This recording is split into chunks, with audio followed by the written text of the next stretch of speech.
Sweetheart, hello, hello again. It was a decade of baby boomers, burning desires, and rock and roll. An era that defined a generation. You better dig this next number. Ow! The beat had arrived as legends like Kerouac, Presley, and Little Richard would plant the seeds for the cultural revolution to come. This is the story of how we were shaped.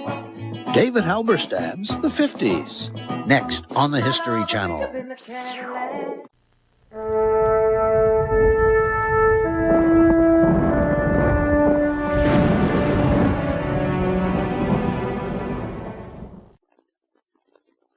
Hello, I'm Roger Mudd. Welcome to the History Channel. One died of alcoholism at 47, the other of a drug overdose at 42. Our series, The 50s, continues with the story of two men whose influence is still felt today. Jack Kerouac was a football star who invented a new and loose style of writing. Elvis Presley was a country boy who invented a new style of singing. Their lives ran on parallel tracks that cut right through the decade. In 1957, Kerouac wrote his signature work, On the Road. The same year, Presley wrote and recorded All Shook Up. Our program includes one of the final interviews with Allen Ginsberg, the Beat Generation guru who died in April 1997. Join us now as the History Channel presents The 50s, The Beat. Do you like music? Very much. Swell. The records are right in the cabinet. Well, is it okay with you, sir? Sure, kids, go ahead. Well, thank you. Pick something groovy, Alex.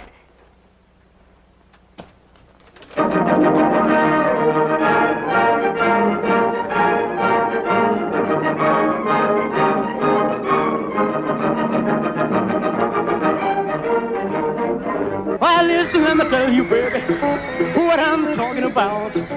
Come on back to me, little girl, so Elvis and rock and roll arrived in the 50s, and kids stopped listening to their parents' music. Beat poets, led by Jack Kerouac and moving to the rhythms of jazz, took the rebellion underground and inspired a counterculture. Something strange was happening. In the land of Eisenhower, Doris Day, and the segregated South, young kids were dancing to black music, celebrating sex, and hitchhiking across the country. To their worried parents, there was only one comfort. Surely, this new beat would never last. Come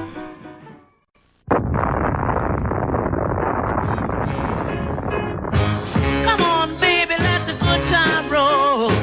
Come on, baby, let me thrill your soul. Come on, baby, let the good time roll. Roll all night long. Come on, baby, yes, this is me.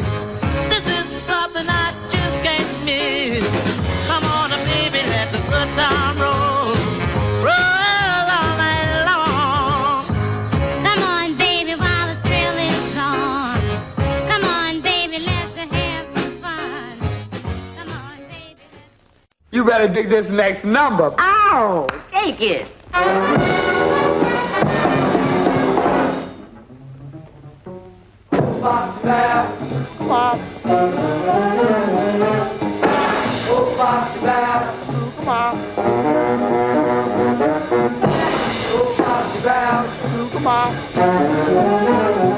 In the late 40s and early 50s, New York City was pulsing with the beat of a new music, bebop.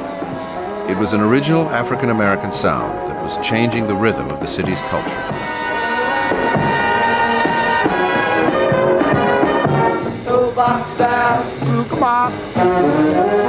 In that era when your life is a movie, that was the music of the movie.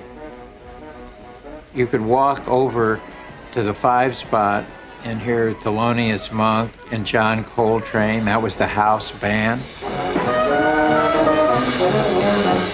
That music was making an expression of the times, the way that the painting was, the statement about the time, a rhythm about the time that was very inspiring.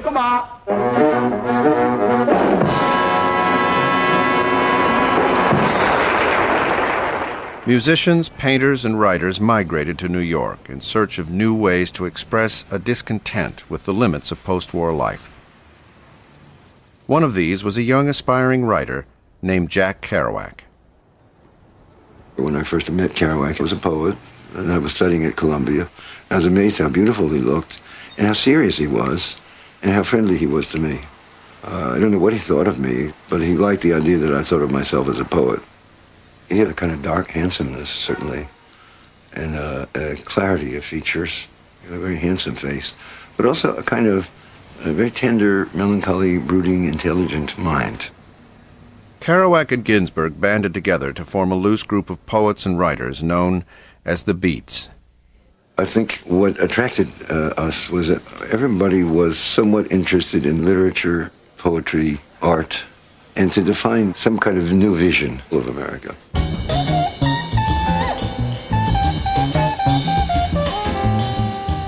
The search for a new vision took the Beats underground to the late-night bars and cafeterias around New York's Times Square.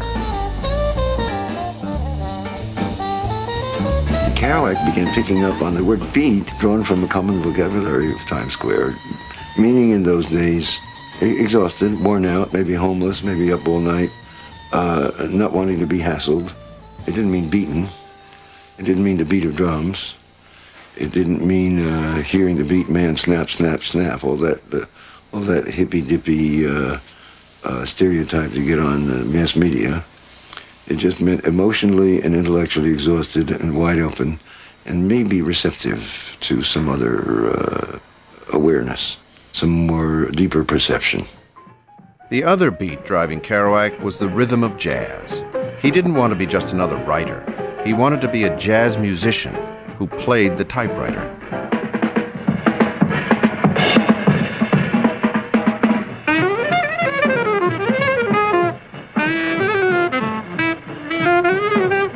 The jazz player that meant the most to Kerouac was Charlie Parker.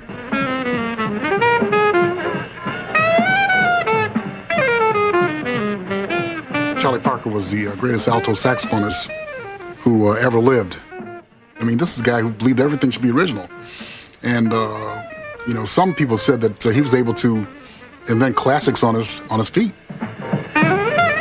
What Kerouac admired about Charlie Parker was his ability to take American standards, speed them up, give them new rhythms, and make them his own. To Charlie Parker, the original High on the Moon is just a folk tune. Hey? Hey, babe. Da da da da da da da da da da da da da da da da da. Yeah, I'm playing like that. Ba ba da ba dee ba da dee da. Ba ba da ba da da dee da da dee dee da doo doo da. That other sounds like a folk tune beside that. How much more complicated and how much more swaying it is. Kerouac was picking up on the fact that the cadences were like spoken language. That you could use those rhythms in writing. So what Kerouac was doing was taking that same kind of new rhythmic beat into his prose and his poetry. It's the beat generation. It's Bayat. It's the beat to keep. It's the beat of the heart. It's being beat and down in the world and like old-time lowdown.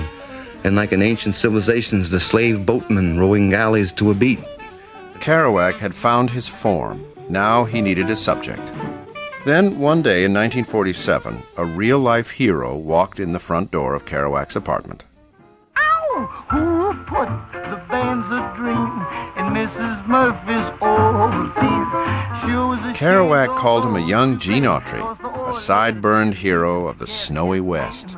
In Kerouac's novels, he would become Dean or Cody, but his real name was Neil Cassidy, a restless seducer who had slept with countless women and stolen over 500 cars. To him, sex was the only holy and important thing in life. That mad Ahab at the wheel, wrapped up in a fast car, a coast to reach, and a woman at the end of the road. Neil Cassidy had this lust for adventure and lust for some spiritual adventure. He had the energy to cross the country maybe in 72 hours, driving continuously, just on his natural exuberance. I think Kerouac speaks of Neil's unspeakable American enthusiasm. Like as if some old queen in New York said, "Oh, he's unspeakably enthusiastic, my dear." Neil would visit Kerouac and try to learn how to write, talk about writing with Kerouac. Then in 47, invited Kerouac to go on the road. And so this was the perfect opportunity to go out with a totally American character across America. Sal, we gotta go and never stop going till we get there. Where are we going, man? I don't know, but we gotta go.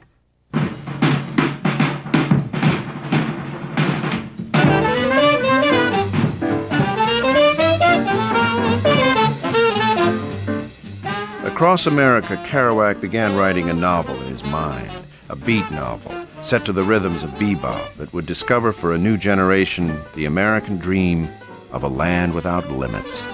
The only people for me are the mad ones. The ones who are mad to live, mad to talk, mad to be saved, desirous of everything at the same time. The ones who never yawn or say a commonplace thing, but burn, burn, burn, like fabulous yellow Roman candles exploding like spiders across the stars.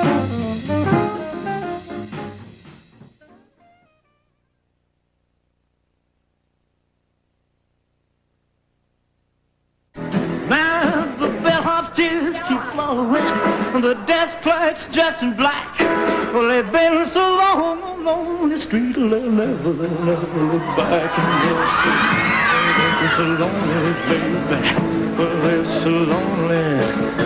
Well, they're so lonely, and they're afraid of dying.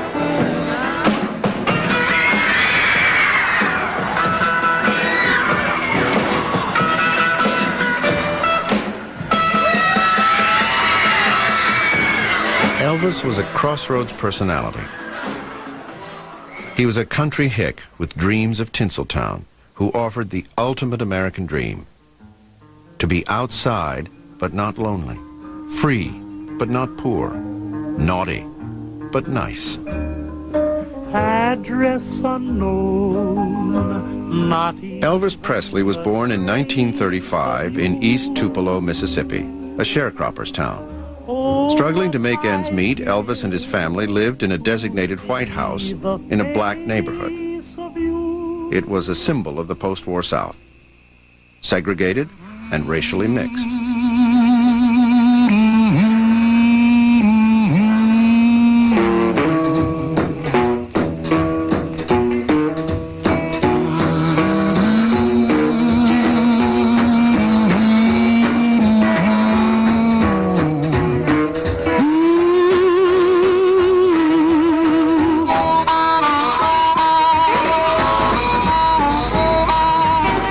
After the war, as machines took the jobs from the southern cotton fields, the Presleys moved to Memphis, Tennessee, a manufacturing center and a magnet for rural blacks and whites seeking a better life. Somebody knocking on my door. Memphis was also a music town, and the soul of the music scene was on Beale Street. Beale Street was like a college of higher learning for me. It was more like a little city within itself. I guess it was about 4 blocks maybe, and everything seemed to be going on within those 4 blocks. There was 3 movie places, and you had the Palace Theater where they had floor shows once a week. A place called the 1 Minute that had the best chili in the world. There was musicians, the best musicians, traveling musicians, you get a chance to see. I'm talking about black musicians because this was, it wasn't integrated at that time. So you could walk in the park and some of the best musicians would stop and sometimes just practice in their homes. They'd find little corners in Beale Street and sit there and practice. Top of the morning to you, my friend. From the home of colorful old Beale Street, the place where the blues began in Memphis, Tennessee. WDIA was an all-black operated station. I went over there seeking a job. I said, I want to make a record and go on the radio. And he laughed and called Mr. Ferguson, which was the general manager. They said, can you write us a jingle? Can you get a jingle? Yeah. Pepticon show is good. Pepticon show is good. Pepticon show is good. You can get it anywhere in your neighborhood. B.B. King became both a DJ and a performer on WDIA, the station with enormous power and influence known as the mother station of the Negroes. Now it is 3 o'clock in the morning. Can't even smile. Though it was meant for black audiences, more and more young whites began secretly tuning in. In terms of Memphis, I think everything that happened here in the 50s culturally was a result of racial collision. The separation of the races, which had been very drastic in Memphis, both races were moving towards each other until they culturally collided.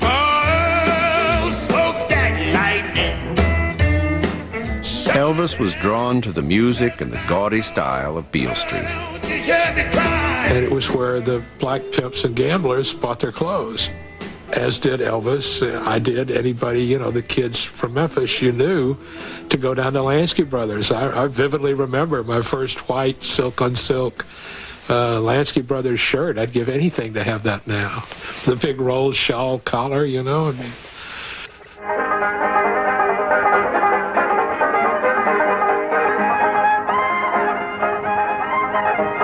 Musically, what happened in Memphis is a crossroads situation. It was black music and country music. And country music, of course, was very, very different in the 50s. You could hear, honest to God, hillbilly music, you know, on the radio.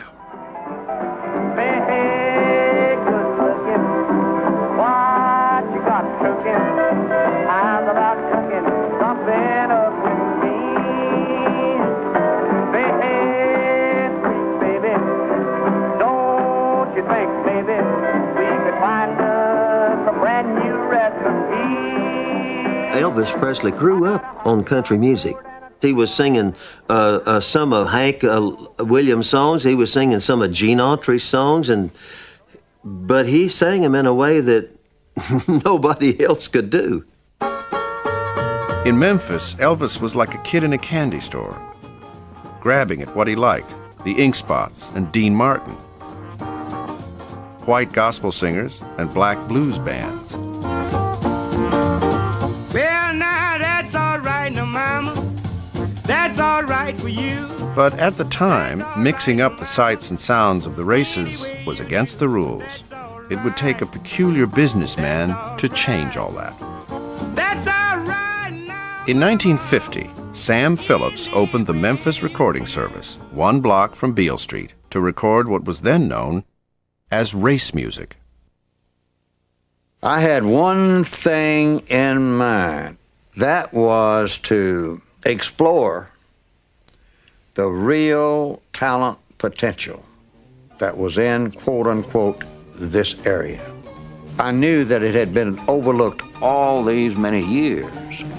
I wanted so desperately to devote my time to finding these people, giving them the opportunity to record it. You women have heard of jalopies, you've heard the noise they make, but let me introduce my new Rocket 88. Yes, it's straight, just one way. Everybody likes my Rocket 88. Baby. White kids were buying rhythm and blues records then. I just saw this vast amount of potential customers.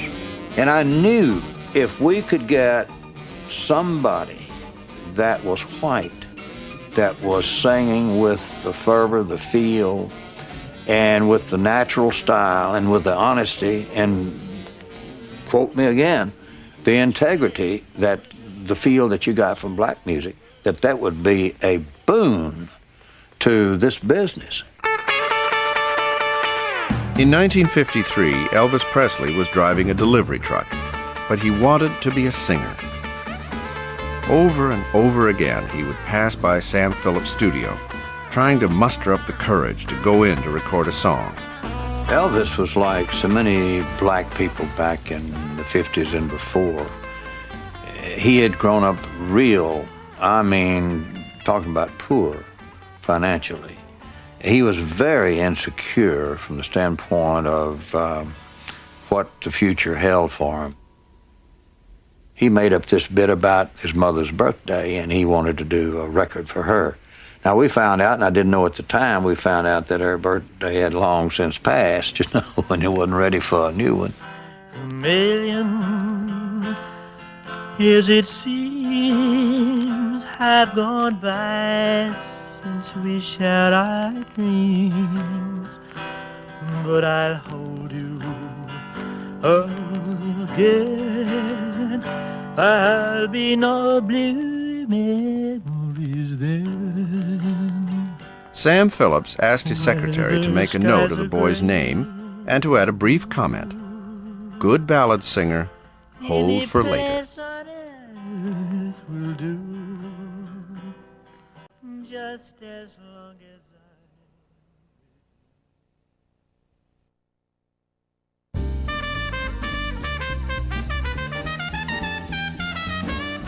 Kerouac's life on the road with Neal Cassady began to take on a kind of mythic quality, one which he helped to create.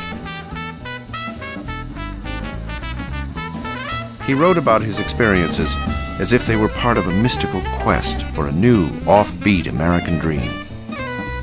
At lilac evening, I walk with every muscle aching among the lights of 27th and Welton in the Denver colored section, wishing I were a Negro, feeling that the best the white world offered was not enough ecstasy for me, not enough life, joy, kicks, darkness, music, not enough night.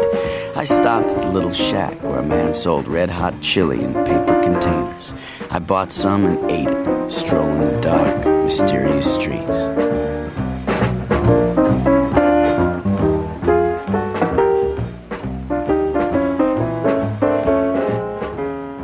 I wished I were a Denver Mexican, or even a poor, overworked Jap. Anything but what I was so drearily, a white man disillusioned. The Negro people will be the salvation of America. There's an almost innocent reverence for black culture, which is a hallmark of the counterculture which will grow. They see blacks being freer and less restrained, which may be true, but it's because the other society that they are rejecting has yet to incorporate blacks in it. So they are seeking out the culture of people who would probably love to have, many of them, 9-to-5 jobs. Napkins on the lap, the family awaits service. They converse pleasantly while Dad serves. Yet for many young white Americans, the affluence around them was also a kind of prison. Pleasant, unemotional conversation helps digestion. I felt that my parents had lived such a stultifying, boring kind of life. I felt I had to do something wildly different or I would just die. Joyce Johnson met Kerouac on a blind date arranged by Allen Ginsberg. Over a hamburger and French fries, which she paid for, she fell in love with Kerouac. The sense that I had of Jack and of Allen and all these other people who were older than I was were that they were leading very daring, risky lives, or that they were sort of on the edge of disaster.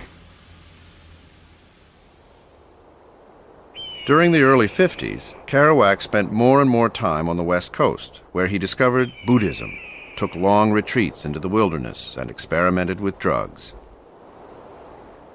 Publishers rejected his writing, but a few underground critics sensed that Kerouac's searchings would resonate with a restless younger generation hungry for the open road. Hollywood sensed the same mood.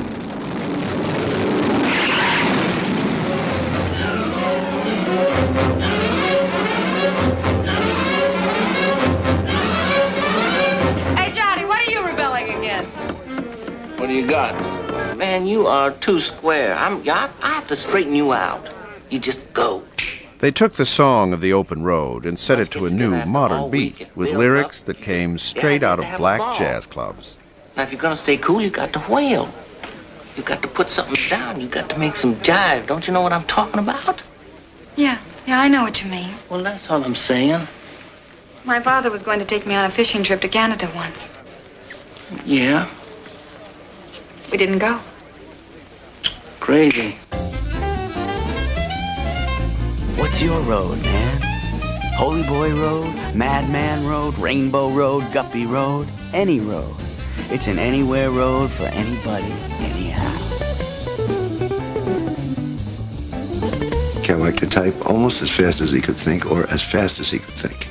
And his method was, don't stop to think of words, but to see the picture better. so that there was an unrolling, almost like the movie of the mind. Kerouac's Movie of the Mind unfurled on a sheet of teletype paper. This rolling manuscript with no paragraphs and sentences that went on page after page became the first draft of a novel called On the Road. The first time I saw the manuscript of On the Road, I knew I had something very special. So then I started to try to sell it. And that was around 1951 or 52. And there were 5 years of efforts in which I had some of the most interesting rejection letters in the business. And I remember one in particular that said, in rejecting the manuscript, the editor said, "Discipline. Kerouac's got to learn discipline. When will he ever learn discipline?" He wasn't writing about people who got married and raised nice families. He was talking about these wild young people who went on the road, had a lot of sex, drank, took dope, listened to a lot of jazz, were looking for kicks, were not holding responsible jobs. This was a very, very threatening message in the 50s. Hello, yes, this is Mary. How are you? Bye. They say your kitchen dazzles every eye. A brand new sink, a built-in oven, a new refrigerator, and a phone, a kitchen phone, a bright red phone. I gotta go. Goodbye, goodbye, goodbye. I'll call you later. I saw the best minds of my generation destroyed by madness, starving, hysterical, naked, dragging themselves through the Negro streets at dawn looking for an angry fix. Angel-headed hipsters. A search for love and a cry of anger, Howl by Allen Ginsberg would be the launch pad for the Beat generation. Moloch, robot apartments, invisible suburbs, skeleton treasuries, blind capitals, demonic industries, spectral nations, invincible madhouse, granite cocks, monstrous bombs. And one day I sat at my typewriter and said, well, I'll just write what I feel like writing, imitating Kerouac, basically, and feeding in all the experience I had politically and socially and whatever else, the normal intelligence, without any intention of publishing it. And therefore, I was free to write anything I want. So that was an interesting situation, to give up on ambition, give up on publishing, be beat, so to speak, and free. The first public performance of Howl took place in San Francisco at a converted garage called the Six Gallery. About, I think, 150 people showed up for the event, and people were standing, people were seated on the floor, and they were listening to us read, and they were drinking wine.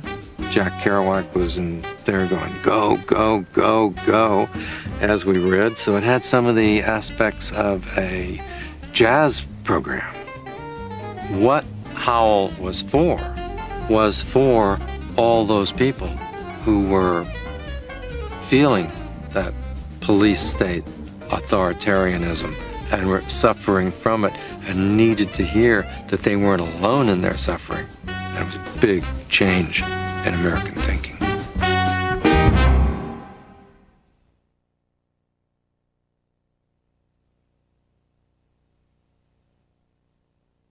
You know what it takes, you got it, baby. You are the only one I've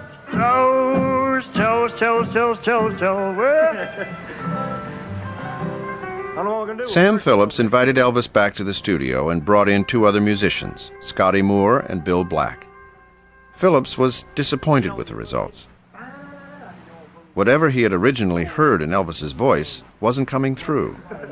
Well, we'd been in 4 or 5 times and nothing really happened.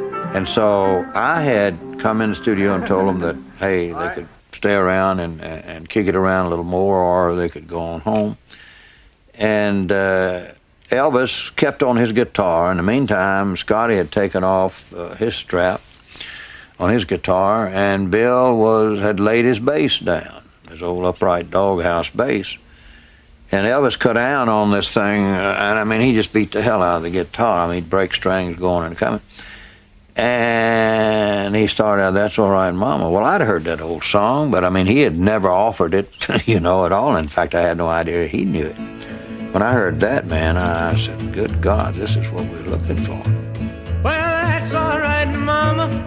That's all right for you. That's all right, Mama. Just any way you do it, that's all right. Sam Phillips had the sound he was looking for. But in the 50s, the cross-race feeling of the record made it a hard sell for white stations. Phillips needed to find a special kind of DJ to break the song on the radio. Dig that boogie. Let's dig that boogie. Oh, yes, look at me, so Phillips, which bring the hottest cotton-picking thing that cuts a red hot blue coming through WHBQ and Hotel Jisco on the magazine floor. In the 50s, the disc jockey wore a tie, the music was all sedate and civilized, and Dewey Phillips was a crazy redneck who had been on pain pills and was out of it on the radio, basically, and played black and white music side by side as if it were the same for an audience of people who were black and white as if they were the same. And this was a revolutionary thing. Most people thought he was black. He was so good. He didn't talk black. He just, the records he played and the things he heard. And he was one of the most popular disc jockeys for a while there in Memphis. It is strange things happening every day by Sister Rosetta Thorne. There's no way to overemphasize how important Dewey Phillips was in Memphis. I mean, the other radio stations, several of them literally went off the air when Dewey came on. He was the king of Memphis radio. Dewey came out to the studio that night after we'd finished up, and he got off his show at midnight, and he came out to the recording studio, and I played it for Dewey. Dewey had to listen to the thing 2 or 3 times and before he'd even make a comment. I was expecting him to say, "Hell no, it's nothing," or "Man, it's sensational." I just couldn't see how you could be. After the 4th or 5th time we listened to it, then we had another drink of Jack Daniels or something, and then, by gosh, Dewey Phillips came forth with a phrase that told me something. He said, "You know what? I've never heard anything like it." Now that is what I was looking for. I mean, it really was. I've never heard anything like it. I said, "Okay, are you going to play it, Dewey? Do you feel like you can play it on Red, Hot, and Blue?" "Hell yeah, hell yeah." Well, that's all right, Mama. Nobody knew Elvis Presley then. We had just cut the record. Let me tell you something, the phones lit up. He played the record, I guess, 15 times that night. I mean, he had this town so going with "That's All Right, Mama."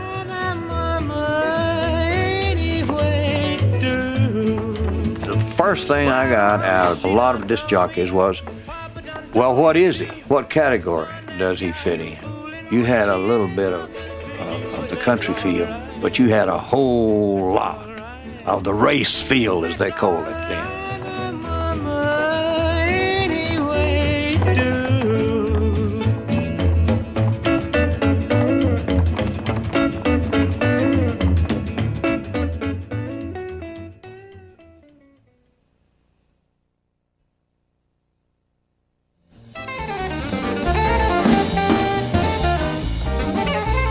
When I read On the Road, it seemed just like a burst of pure energy. The voice was so extraordinary, those long, free sentences. I really thought it was gorgeous writing, and I still do. Jack never foresaw that On the Road would have the kind of success that it had. And then he had written to me from Florida asking me if I could send him $30 so he could take the bus up to New York, because he thought maybe it would be a good idea to be around when the book came out. So he arrived the day that review came out in the Times. The regular reviewer for the Times was on vacation, so the assignment for reviewing On the Road was handed to a part-timer who happened to be one of Kerouac's biggest fans. The review said that On the Road would be for Jack's generation What the Sun Also Rises was for Hemingway's generation. It was hard to take in. I remember Jack asking me if I thought the review was pretty good. And I said, yes, I think it's really, really good. But still, he had no idea what it would mean for him. He was still obscure at that moment. And then we went back to the house and he lay down to sleep. And the next morning he was famous. Well, a lot of people have asked me why did I write that book or any book. All the stories I wrote were true because I believed in what I saw. I was traveling west one time at the junction of the state line of Colorado, its arid western one, and the state line of poor Utah. I saw in the clouds huge and massed above the fiery golden desert of Evenfall, the great image of God with forefinger pointed straight at me, through halos and rolls and gold folds that were like the existence of a gleaming spear in his right hand, which saith, "Come on, boy, go thou across the ground. Go moan for man. Go moan. Go groan. Go groan alone. Go roll your When bones. I read On the Road, you know, I went to San Francisco. I mean, seldom has a book in my life influenced me that I would take up and change my life. So I went, when I was a kid, I was 18 years old, 19, something like that. Told my mother I was going to Detroit, right, to hear Yusef Lateef. I called her from San Francisco 2 weeks later. She was really mad. That's an understatement. But I was hanging out on North Beach. I thought it was a beach. I thought it was like a place where you went swimming. And, you know, hung out there. And I wanted to see the scene that Kerouac was writing about.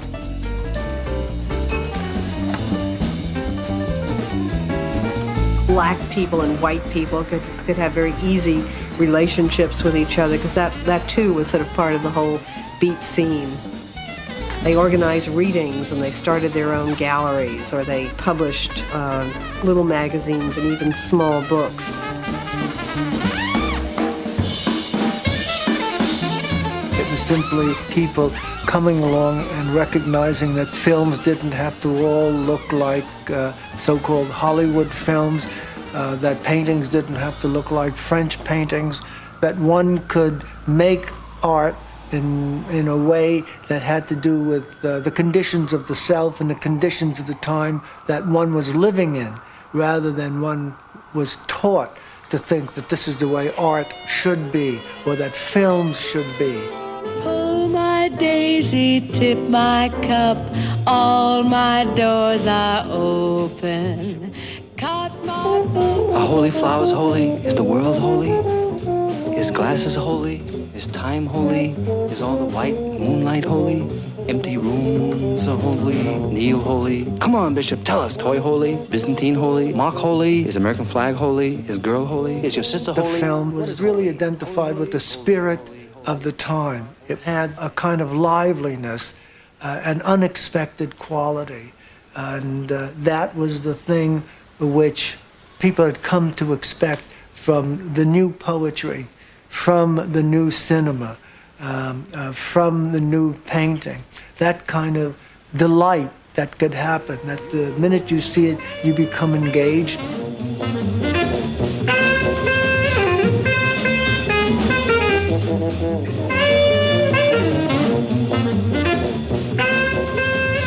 Beat culture did not delight the establishment. One morning, Allen Ginsberg woke up to find that Howl, the poem he had written in defense of personal freedom, had been banned for obscenity.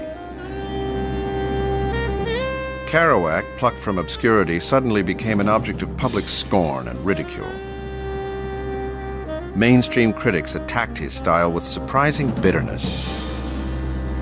And it was it was a case of kill the messenger. He was sort of perceived as an enemy, somebody, a harbinger of a very, very threatening cultural change. People objected to the way that he wrote, and said it wasn't writing, it was typing.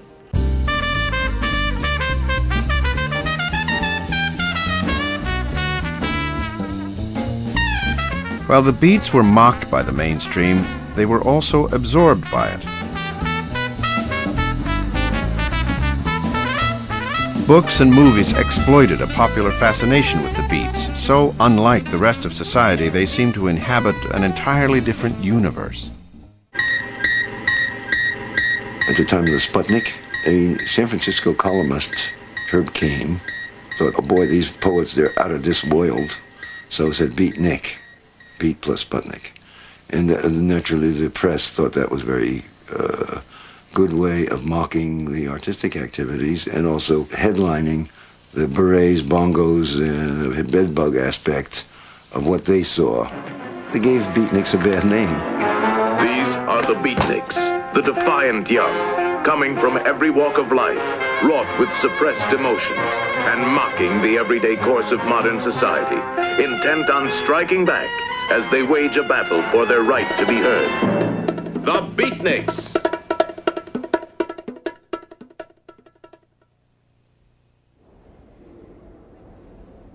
In 1954, Elvis Presley strolled through the empty municipal auditorium in Shreveport, Louisiana.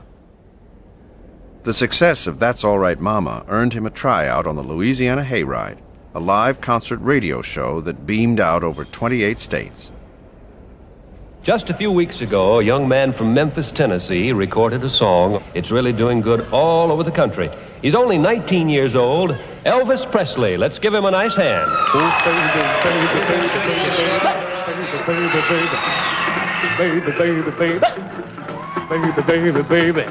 The Hayride was a competition. Every Saturday night, kids from all over the Delta drove to Shreveport to see the Battle of the Bands. Elvis caused a sensation his first night. And among girls in the Delta region, word spread that hearing Elvis wasn't enough. You had to see him to believe him. First of all, he would just start shaking that left leg, and then as the girls started to scream a little more, he started throwing his shoulders back and forth and doing a little gyrations, and then he'd start throwing his hip a little bit. I said, this kid's got something. I don't know what he's got. I closed the show, or I tried to close it that first night. And then from then on, I said, hey, I'd come on right before him because, man, they wouldn't let him off the stage. They didn't want to hear anybody else. And it was my crowd. I already had hit records, man. They were playing them everywhere. But then when he got on the stage, he changed everything. Train I ride, 16 coaches long. After the concert, this gal says, I want an autograph.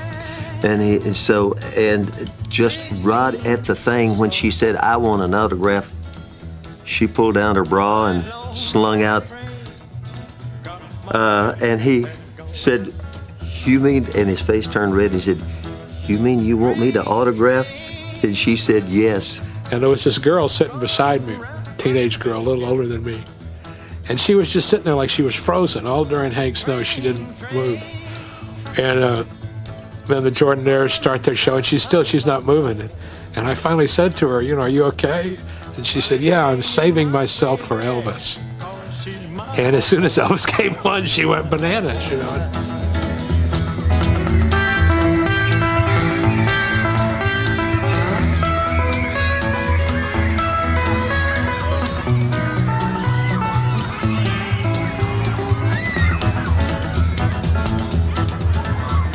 His movements were shocking to us because we had never seen an entertainer perform that way before. It was like he became the music, and his movements on stage, the dancing, and the bop is what it was called back then. Of course, shaking that leg around, twisting his leg and going down on the stage like he did. And it was shocking to us, but very thrilling. And who likes Elvis Presley?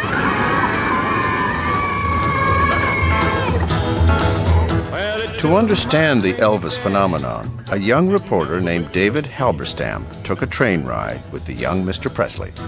There's this mob of young women at every stop, maybe 15, 16 years old, screaming. 5 a.m. and they're all screaming, Elvis, Elvis. And I remember asking him what he thought, and he called everybody sir. I mean, there I am.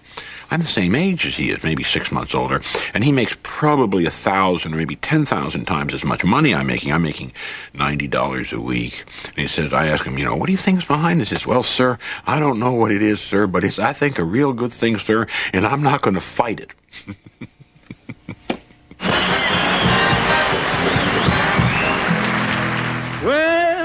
that kitchen and rattle those pots and pans. Get out of that kitchen and rattle those pots and pans. Part of what he was doing was right out of the Holy Roller tradition.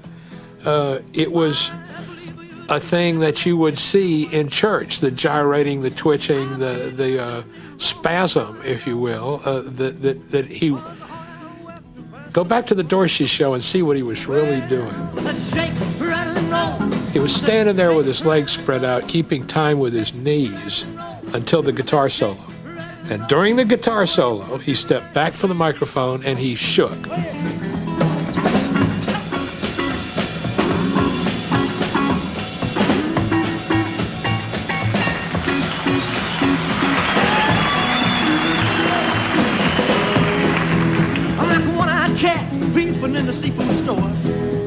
He wasn't a dancer. He didn't dance. He had religious convictions about dancing. He shook.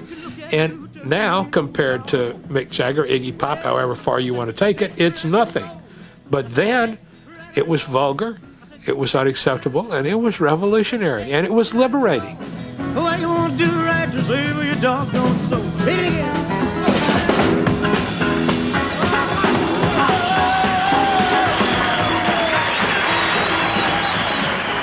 Now, Elvis Presley could not have happened in the 40s.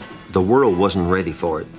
First of all, we were still a pretty segregated society. Elvis Presley, in retrospect, was a black man's soul in a white man's body. I really believe that the American white segment of our country were ready for some soulful music from a good-looking white man. And Buddy, he was a good-looking white man. It was destroying a racial barrier, pure and simple. And the idea that the music was nasty, quote unquote, was made it all the more appealing. The double entendre nature of the blues, I mean, it was just a tradition, see, but the idea, I think, came along in the 50s that this tradition not only had a past but a future, and that future was to be rock and roll, and was something that we all could participate in. Go to town and Mary bound Uncle John. He claimed he has a misery, but he having a lot of fun, oh baby. Yeah. The cross-race sound of rock and roll broke down old barriers. White kids sent a new wave of black singers soaring up the pop charts. Well, long, tall Sally, she built a species guy. Everything that Uncle John need, oh baby. Yeah, baby. Woo, baby. Having me some fun tonight. Yeah. Well, I saw Uncle John with bald head Sally. Rock and roll has got to go. And go it does at KWK. We're all through playing rock and roll records. This week is record-breaking week here at KWK. And after this week, no more rock and roll will be played on the air. We've set up a 20-man committee to do away with this vulgar, animalistic, nigger rock and roll bop. The obscenity and vulgarity of the rock and roll music is obviously a means by which the white man and his children can be driven to the level with the nigger.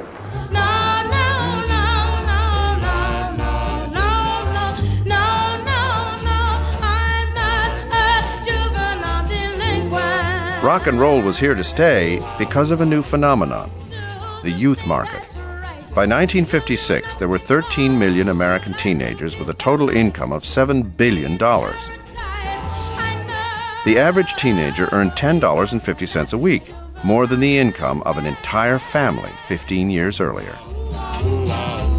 Not only do you have the rise of a youth culture, but you have your main architects of American commerce conscious of it, aware that that is the possibility of a lifetime consumer and that a young buyer is more important than an old buyer. So we begin ever more to cater to the young, not just in culture, but in every aspect of the society.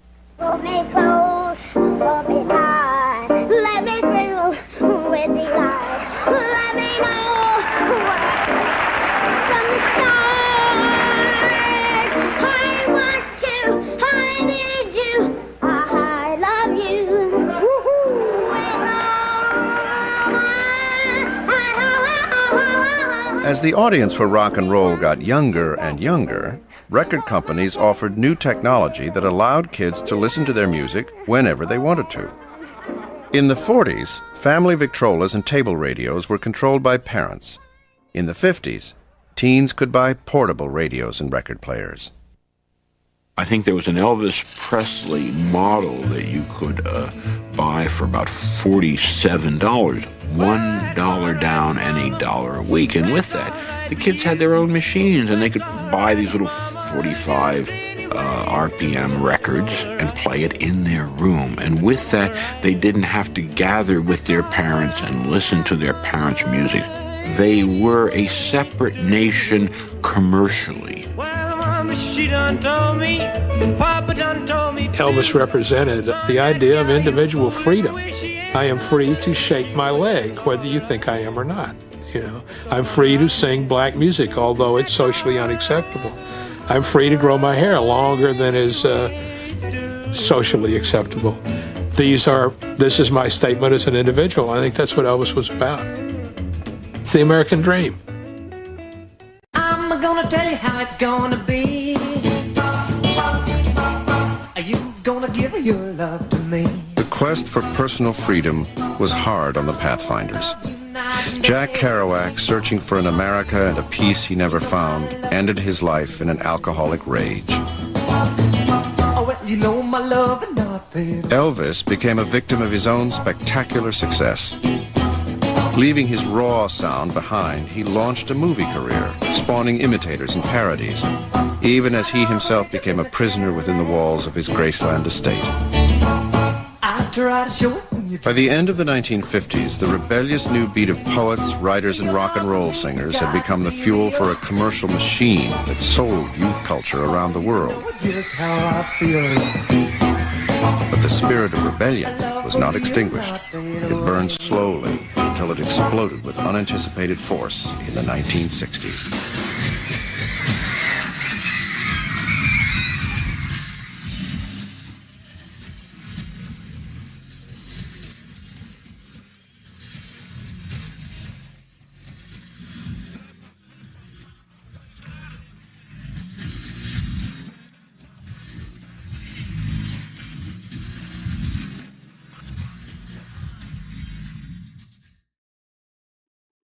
There was one thing that set Jack Kerouac apart from many of his fellow beats. Even though he lived until 1969, he was opposed to the anti-American frenzy of the 60s. During the Vietnam War, Kerouac appeared at a rally where Allen Ginsberg passed around American flags to be burned. Kerouac went about retrieving the flags and folded them neatly. Now here's a look at our next episode of the 50s. The fast food and even faster cars that changed the American landscape.